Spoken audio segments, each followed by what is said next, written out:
ఓం మహాగణాధిపతయే నమః. ఓం గురుభ్యో నమః. ఓం శ్రీమాత్రే నమః. అరుణాం కరుణాతరంగితాక్షీం ధృతపాశాంకుశపుష్పబాణచాపాం అనిమాదిభిరావృతాం మయూకైః అహమిత్యేవ విభావయే భవానీం. శ్రీమాత్రే నమః. మనం ఈరోజు ఏ లగ్నం వారికి, లగ్నం తెలియని వారి రాశి వారికి గృహపరంగా ఎటువంటి దోషాలు వాళ్ళకి ఉంటాయి, ఒకవేళ ఉంటే దాన్ని ఎలా రెక్టిఫై చేసుకోవాలి. ఒక్కొక్క లగ్నానికి చతుర్థాధిపతి మారుతూ ఉంటాడు. ఆ రకంగా వాళ్ళు ప్రత్యేకంగా దేని మీద శ్రద్ధ పెట్టాలి. ఎందుకంటే మనకి లగ్నం మన జన్మజాతకం ఎంత ప్రభావం చూపిస్తుందో మన వాస్తు కూడా అంతే ప్రభావం చూపిస్తుంది. కాబట్టి దాని విషయాల్లో తెలుసుకోవాలి. ఈ యొక్క విషయాలు చెప్తుంది నేనైనప్పటికీ కూడా చెప్పిస్తుంది సాక్షాత్ లలిత అమ్మవారిగా భావిస్తూ ఒక్కొక్క దాని గురించి మనం తెలుసుకుందాం. కన్యా లగ్నము, కన్యారాశి. కన్యవారికి కనుక చూసుకున్నట్లయితే కన్యా వాళ్ళకుండా గొప్ప క్వాలిటీ ఏంటంటే మేనేజింగ్ స్కిల్స్ బాగుంటాయి. ఏదైనా సరే చూసి నేర్చేసుకోగలుగుతారు కన్యవారు. అలాగే 4వ స్థానము గురువు అవుతాడండి కన్యా లగ్నం వారికి. గురువు అయినప్పుడు గురుగ్రహం కనుక పాడైందా, లేకపోతే ధనస్సు రాశిలో మీకు ఏదైనా పాపగ్రహాలు ఉన్నాయా, మొట్టమొదటిగా అసలు మీ పేరు మీద గృహం తీసుకోవచ్చా లేదో చూసుకోవాలి. లేదంటే మీ భార్య పిల్లల పేర్ల మీద తీసుకోవాలి, లేదా మీ ఇంట్లో వాళ్ళ పేరు మీద. లేదంటే బాగుంది అంటే ఎటువంటి ప్రాబ్లం లేదు, ఏం భయపడాల్సిన పని లేదు. కానీ గురువు పాడయ్యాడా మీకు కలిగేది ఏంటంటే ఈశాన్య దోషాలు ఉంటాయి మీ ఇంట్లో. గురువు ఈశాన్యానికి కారకుడు వాస్తుపరంగా. కాబట్టి ఈశాన్య దోషం ఏర్పడితే కలిగే ఫలితాలు ఏమిటి? మొట్టమొదటిగా అంటే ఆలోచన విధానంలో తేడా వస్తూ ఉంటుంది. అంటే కొన్ని అనాలోచితమైనటువంటివి చేయడం, తొందరపడేదో నిర్ణయాలు తీసుకోవడం, సంతానం విషయంలో కాస్త ఎక్కువ సఫర్ అవ్వడం. చాలామంది తెలియక ఈశాన్య దేవతా గృహాన్ని వాస్తుశాస్త్రంలో చెప్పారని నాకు సరే వెనుక్కోకుండా అమ్మో ఈశాన్యంలో బరువు అండి అని పూజ గది కట్టరు. ఏంటంటే తెలియని విషయం వీళ్ళకి, ఈశాన్యంలో ఎప్పుడు బరువు అవుతుంది మనకి అసలు నైరుతి పడమర దక్షిణాలు ఎక్కడా ఏమీ కట్టడం లేకుండా కేవలం ఈశాన్యం మాత్రమే మీరు కడితే అప్పుడు అది బరువు అవుతుంది. అంతేగాని నార్మల్గా అది బరువు కింద తీసుకోకూడదు. ఈశాన్య దేవతా గృహ, దేవతల గృహం కట్టుకోమని చెప్పారు వాస్తులో. ఈ శ్లోకం చాలా స్పష్టంగా ఉంది. అలాగే ఇక్కడ ఈశాన్యం పాడైంది. నేను దీనికి ఒక చిన్న ఉదాహరణ చెప్తా. ఈశాన్యం మాట్లాడుకుంటున్నాం కాబట్టి ఒక ఆల్మోస్ట్ ఇది బాంబేలో అనుకుంటా, బాంబేలో మీరు కనుక అపార్ట్మెంట్లు చూస్తే రకరకాల వంకరలుగా టింకర్లుగా ఉంటాయి. అంటే వాళ్ళు బాగా డిజైనింగ్స్ బాగా కడతారు. కాస్ట్ కూడా చాలా ఎక్కువ ఉంటుంది అక్కడ. చిన్న సింగిల్ బెడ్రూమ్ లాంటివి కూడా మీకు అక్కడ చూస్తే 2-3 కోట్లు ఉంటాయి అక్కడ. నేను చూశాక చాలాసార్లు బాంబే వెళ్ళి వాస్తు చూసినప్పుడు. అయితే ఇప్పుడు భూమి అనుకోండి, ఈశాన్యం తగ్గిందా పెరిగిందా చూసుకుని దాని ఏదో రెమెడీ చేసుకుంటాం. అపార్ట్మెంట్ ఎలాగా అనేటువంటి సందేహం ఒక ఆయనకు కలిగి మా ప్లానింగ్లో ఈశాన్యం పూర్తిగా కట్ అయిపోయింది, దీనికి ఎలాగని అడిగాడు. మనకు వాస్తులో ఈశాన్యం గనక అలా అయితే మిర్రర్ టెక్నిక్ చేయొచ్చు మనం. అంటే ఈశాన్యం తగ్గినట్టుగా ఆ బిల్డింగ్ కన్స్ట్రక్షన్ ఉంది అపార్ట్మెంట్. అప్పుడు ఏం చేయొచ్చు, ఈశాన్యం వైపు అది ఎగ్జాక్ట్లీగా నార్త్ డిగ్రీస్ ఎంత వస్తుందో చూసుకొని, ఎన్ని డిగ్రీలు తిరిగింది, అది ఈశాన్యమా తూర్పు ఏమైనా అక్కడికి టచ్ అవుతుందో చూసుకొని, తూర్పు టచ్ అయ్యేటట్టు అయితే రెక్టాంగిల్ అద్దాన్ని అక్కడ పెట్టి గోడకు పెడితే ఆ దోషం తగ్గుతుంది. లేదా ఈశాన్యానికి ఉన్నట్లయితే రౌండ్ కానీ కోడిగుడ్డ ఆకారం కానీ ఆ ఇమాజినేటివ్ బ్యాలెన్స్ అంటారు దాన్ని, ఇమాజినేటివ్గా బ్యాలెన్స్ చేయొచ్చు దాన్ని. ఆ రకంగా అద్దాన్ని పెట్టి మనం సెట్ చేయొచ్చు. దాంతోపాటు ఈశాన్యం ఎవరికైనా తగ్గితే అక్కడ వైట్ కలర్ వేయండి ముఖ్యంగా.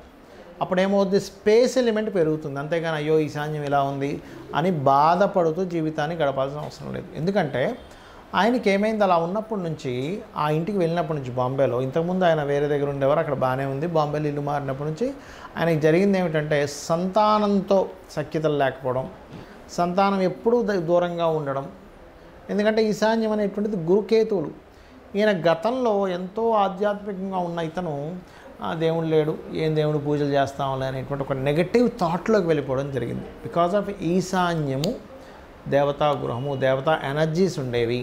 ఎప్పుడైతే దేవతా ఎనర్జీస్ బాగా కనెక్ట్ అయ్యి ఈశాన్యం కనుక తగ్గిపోతే ఇటువంటి ఫలితాలు వస్తాయి. కాబట్టి ఈక్వల్గా ఉండాలి, పెరగకూడదు, తరగకూడదు. ఒకవేళ మీకు ఇలా అయితే కూడా జోన్స్ చాలా క్లియర్గా మిర్రర్ టెక్నిక్తో, కలర్ టెక్నిక్తో దాన్ని క్లియర్ చేసుకోవచ్చు. మొట్టమొదటిగా వాస్తు చూసేటప్పుడు రఫ్గా చూడకూడదు. ఏదో ఇంట్లోకి ఎంటర్ అయ్యాము, ఎలా ఉంది, ఆగ్నేయంలో కిచెన్ ఉంది కదా, వాయువు ఎలా ఉంది, మాస్టర్ బెడ్రూమ్ నైరుతిలో ఉంది, ఈశాన్యంలో డోర్ పెట్టేసాం అనేటువంటిది అసలు పనికి రాదు, గుర్తుపెట్టుకోండి. పాయింట్ నెంబర్ 1, మీరు ఎప్పుడు వాస్తుపరమైనటువంటిది చూసుకున్నా మీ పేరులో ఉండే మొదటి అక్షరాన్ని బట్టి వర్గు నిర్ధారణ చేసుకొని ఆ డైరెక్షన్ తీసుకోవాలి. అంతేగాని తూర్పు ఉత్తరం చాలా మంచివి, దక్షిణం ఆగ్నేయం మంచిది కాదనే, దక్షిణము పడమర మంచిది కాదనేటువంటి ధోరణిలో ఉండకూడదు. శాస్త్రంలో ఎక్కడా చెప్పలేదు అలాగా. ఇక పాయింట్ నెంబర్ 2, ఎప్పుడైనా వాస్తు రఫ్గా చూడడం కాకుండా ఈ రకంగా ప్లానింగ్ తీసుకోవాలి, గుర్తుపెట్టుకోండి. ఇలా ప్లానింగ్ చేసి శక్తి చక్రము అంటారు దీన్ని. ఈ రకంగా శక్తి చక్రాన్ని అప్లై చేసి ఇలా పెట్టి అది ఎన్ని డిగ్రీస్ తిరిగింది. మొట్టమొదటిగా ఏంటంటే ఏదైనా ఒక వాస్తు గృహం మనం చూసేటప్పుడు 2 రకాలుగా చెక్ చేసుకోవాలి. ఒకటి ఇంటర్నెట్లో అక్కడ లొకేషన్ తీసుకొని ఎన్ని డిగ్రీస్ టిల్ట్ అయింది, లేదా మాన్యువల్గా కూడా మనం మంచి కంపాస్ తీసుకోవాలి. ఏదో చిన్న చిన్న కంపాస్ వల్ల సరిగ్గా రాదు. మిలిటరీ కంపాస్ దొరుకుతుంది. ఆ మిలిటరీ కంపాస్తో నార్త్ వైపు చూస్తే అది కొంతమందికి 0 నుంచి 20-30 లోపల కూడా కొన్నిసార్లు టిల్ట్ ఉంటుంది, లేకపోతే ఇటు సైడ్ టిల్ట్ ఉంటుంది, దక్షిణం వైపు టిల్ట్ ఉంటుంది. అంటే 340, 350, 355 అలా ఉంటుంది కొంతమంది. ఎగ్జాక్ట్లీ అంతే ఉండాలని చెప్తున్నా, ఉదాహరణ చెప్తున్నా. టిల్ట్ చూసి ఈ రకంగా ప్లానింగ్ వేసుకొని నీట్గా ఈ రకంగా రెక్టాంగిల్ ఉంటే రెక్టాంగిల్, స్క్వేర్లో ఉంటే స్క్వేర్లో అది ఎలా ఉందో చూసుకొని ఇలా శక్తి చక్రాన్ని అప్లై చేయాలి. ఇందులో సకల దేవతలు, అసురులు, జోన్స్, ఒక్కొక్క జోన్కి ఎవరెవరు దేవతలు ఉన్నారు అనేటువంటిది ఉంటుంది. ఈ రకంగా చూసుకొని ఎన్ని డిగ్రీలు టిల్ట్ అయిందో దాన్ని బట్టి దీన్ని సరిగ్గా చెక్ చేసుకొని ఏ జోన్ వల్ల ఎటువంటి ఇబ్బందులు వస్తాయి అనేటువంటిది తెలుసుకోవాలి, గుర్తుపెట్టుకోండి. ఈశాన్యము అనుకుంటే అప్పుడు చిన్న ఆలోచన విధానం సంతానం సంబంధించిన. East south east, east north east అంటే తూర్పు ఈశాన్యము ఎంజాయ్ చేయలేకపోతుంటారు. తూర్పు కమ్యూనికేషన్స్ దెబ్బతింటే వాళ్ళకి రావాల్సిన ప్రమోషన్స్ రాకపోవడం, ఇట్లాంటి కొన్ని ఇబ్బందులు ఉంటాయి. ఇంట్లో వాళ్ళతో కూడా సరైన సఖ్యత లేకపోతే. తూర్పు ఆగ్నేయము డీప్ థింకింగ్ సరిగ్గా చేయలేకపోతుంటారు, సంతానం మీద ఎఫెక్ట్ వస్తూ ఉంటుంది.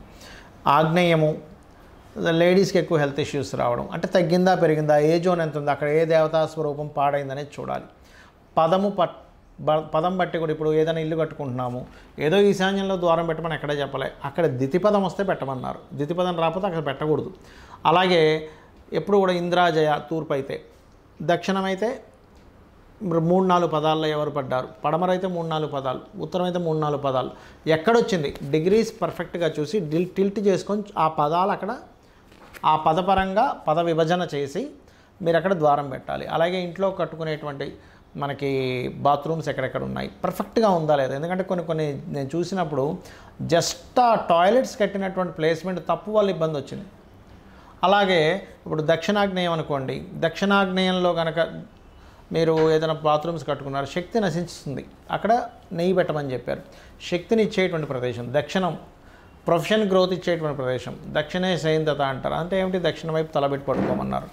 దక్షిణ నైరుతి, దక్షిణ నైరుత్యో హృదయ పురుషత్యాగ మందిరం, అక్కడ బాత్రూమ్స్ కట్టుకోమని చెప్పాడు శాస్త్రంలో. విశ్వకర్మ ప్రకాశిక అనే గ్రంథంలో చాలా స్పష్టంగా ఈ విషయాలు ఉన్నాయి.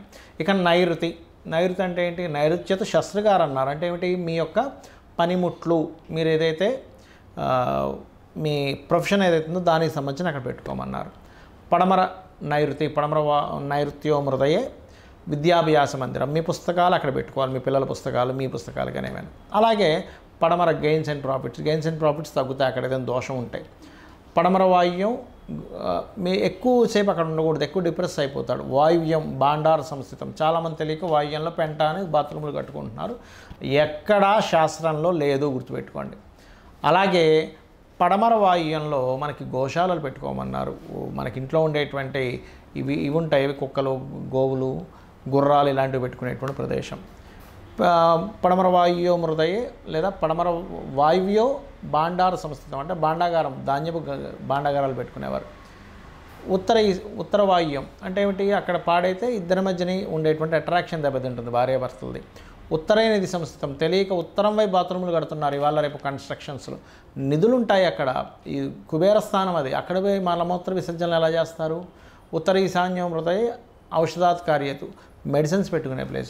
ఈశాన్య దేవతాగృహం, ఈ మధ్య ఏంటంటే ఈశాన్యంలో దేవతాగృహం కట్టకూడదు బరువు అంటున్నారు, తప్పండి. ఈశాన్య దేవతాగృహం అనేటువంటిది మీకు విశ్వకర్మ ప్రకాశిక అనేటువంటి గ్రంథంలో చాలా క్లియర్గా ఉంది శ్లోకం. నువ్వు ఎలాగ కట్టుకోవు, కాకపోతే లోపల మెట్టు సిమెంట్తో కట్టకూడదు, హైట్ ఉండకూడదు. కాబట్టి ఇంటి లోపల అపార్ట్మెంట్ ఇండివిజువల్ హౌస్లో ఆ గది సెపరేట్గా పెట్టుకోవచ్చు, దానికి ఎటువంటి దోషము లేదు. కాకపోతే మీరు టెర్రస్ మీద ఒక కట్టి ఈశాన్యంలో కేవలం టెర్రస్ మీద ఒక పెట్టి నైరుతి డౌన్ అయితే అప్పుడు మాత్రం దోషం గుర్తుపెట్టుకోండి. కానీ నైరుతిలో ఆల్రెడీ ఒక గది ఉందండి, ఈశాన్యంలో మేము చక్కగా ఓపెన్ పెట్టుకోవాలని అక్కడ కట్టుకున్నప్పుడు దోషము లేదు, ఇది గుర్తుపెట్టుకోండి. ఈ రకంగా మీరు కనుక కలర్స్, వస్తువులు, ఇంట్లో ఉండేటువంటి ఇంట్లో చేసే యాక్టివిటీస్, అంటే పడమరలో కూర్చొని ఆనందనమని చెప్పారు, తూర్పు వైపు రాముడు పట్టాభిషేకం పెట్టుకోమని చెప్పారు, తూర్పు వైపు సిట్టింగ్ ఏరియా పెట్టుకోమని చెప్పారు. ఇలా అనేకమైనటువంటి విషయాలు క్లియర్గా మీరు ప్లానింగ్ తీసుకొని ఈ రకంగా శక్తి చక్రాన్ని అప్లై చేసి నార్త్ డిగ్రీస్ ఎన్ని డిగ్రీలు తిరిగిందో చూసి యాక్టివిటీసు కట్టడాలతో సహా మీరు చెక్ చేసుకొని ఏది కూడా కూలగొట్టాల్సిన అవసరం ఉండదు. వాస్తు చూసినప్పుడు అందరూ ఏమనుకుంటారు, వాస్తు అనగానే కూలగొట్టేస్తాం అనుకుంటారు. కాదు, క్లియర్గా వాస్తుని చూసి చేసేటువంటిది ఏదైతే ఉంటుందో 100% మీకు ఆ యొక్క మార్పుల వల్ల, ఆ రంగులు లేకపోతే ఆ మెటల్స్ వల్ల ఖచ్చితంగా మీకు ఉపయోగపడుతుంది. శ్రీమాత్రే నమః.